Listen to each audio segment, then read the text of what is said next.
بسم اللہ الرحمن الرحیم۔ قرآن مجید میں عقیدہ ختم نبوت کو اللہ تبارک و تعالی نے صراحتاً بیان فرمایا ہے۔ جہاں عقیدہ توحید اور عقیدہ قیامت کو ہمارے ایمان کا جزو لازم ٹھہرایا، وہاں انبیاء اور رسل کی نبوتوں کا اقرار کرنا یہ ایک اہم جز قرار دیا ہے۔ جس طرح قیامت اور توحید کے عقیدے کو ماننا ضروری ہے، اسی طرح انبیاء اور رسل کے نبوت اور رسالت کو ماننا بھی ضروری ہے۔ اللہ تبارک و تعالی نے قرآن مجید میں جہاں کہیں بھی کسی پیغمبر کے بارے میں، کسی نبی کے بارے میں ان کی کتاب کا تذکرہ کیا ہے اور ان کی وحی کا تذکرہ کیا ہے، تو وہ بیان فرمایا ہے، یہ نہیں بیان فرمایا کہ بعد میں بھی کوئی نبی آئے گا، بعد میں کوئی پیغمبر آئے گا کہ جس پر وحی نازل ہوگی، جس پر کتاب نازل ہوگی۔ اس طرح کی کوئی پورے قرآن مجید میں کسی جگہ پر کوئی بات نہیں ملتی، نہ اشارتاً ملتی ہے، نہ کنایتاً ملتی ہے، نہ صراحتاً ملتی ہے۔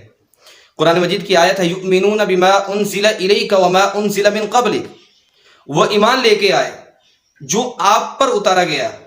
ما انزل الیک وما انزل من قبلک، جو آپ سے پہلے نازل ہوا، پہلے پیغمبروں پر نازل ہوا، پہلے پیغمبروں پر جو وحی نازل ہوئی، کتابیں نازل ہوئیں، یہ تذکرہ ملتا ہے۔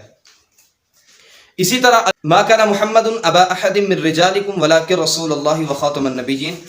پیغمبر صلی اللہ علیہ وسلم تم بندوں میں کسی کے باپ نہیں ہیں، لیکن وہ اللہ کے رسول ہیں اور وہ خاتم النبیین ہیں۔ حضور صلی اللہ علیہ وسلم کے آنے سے اللہ تبارک و تعالی نے نبوت کا دروازہ بند کر دیا ہے، آخری پیغمبر ہیں۔ حضور کی حدیث ہے کہ میرے آنے سے قصر نبوت وہ اپنی تکمیل کو پہنچ چکا ہے، نبوت کا محل جو ہے نا وہ اپنی تکمیل کو پہنچ چکا ہے، میں اس محل کی آخری اینٹ تھا، میرے آنے سے وہ محل اپنی تکمیل کو پہنچ چکا ہے۔ ایک اور حدیث ہے، حضور صلی اللہ علیہ وسلم بیان فرماتے ہیں، حضرت ثوبان رضی اللہ تعالیٰ عنہ سے مروی ہے، انہ سیکون فی امتی ثلاثون کذابون کلہم یزعم انہ نبی وانا خاتم النبیین لا نبی بعدی۔ میرے پیغمبر ارشاد فرماتے ہیں کہ میری امت میں 30 جھوٹے پیدا ہوں گے، وہ اپنے آپ کو نبی گمان کریں گے کہ ہم نبی ہیں، ہمارے اوپر وحی نازل ہوتی ہے، وہ کہیں گے ہم پیغمبر ہیں، وہ نبی گمان کریں گے، وہ جھوٹے ہوں گے۔ یاد رکھو، یہ حدیث سے ہمیں پتہ چل رہا ہے کہ حضور کی نبوت پر ڈاکے ڈالنے والے پیدا ہوں گے، وہ ڈاکو پیدا ہوں گے۔ یاد رکھو، کسی کی بات میں نہیں آنا، ہمیں اپنا ایمان بچانا ہے، پیسوں کے پیچھے اپنے ایمان کو خراب نہیں کرنا۔ کچھ لوگ پیسے دے کر، دھوکہ دے کر وہ ہم مسلمانوں کے ایمان کو خراب کرتے ہیں، اور آگے فرماتے ہیں وَأَنَا خَاتَمُ النَّبِيِّينَ لَا نَبِيَّ بَعْدِي، حالانکہ میں آخری نبی ہوں، میرے بعد کوئی نبی نہیں آئے گا، کسی قسم کا کوئی نبی قیامت تک نہیں آ سکتا۔ قرآن سے بھی یہ واضح ہے، حدیث سے بھی یہ عقیدہ واضح ہے۔ قرآن مجید کی سینکڑوں آیات سے عقیدہ ختم نبوت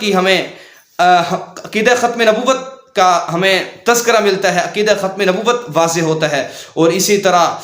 اور حضور صلی اللہ علیہ وسلم کی احادیث ہیں جو عقیدہ ختم نبوت کے بارے میں صراحتاً بیان فرماتی ہیں۔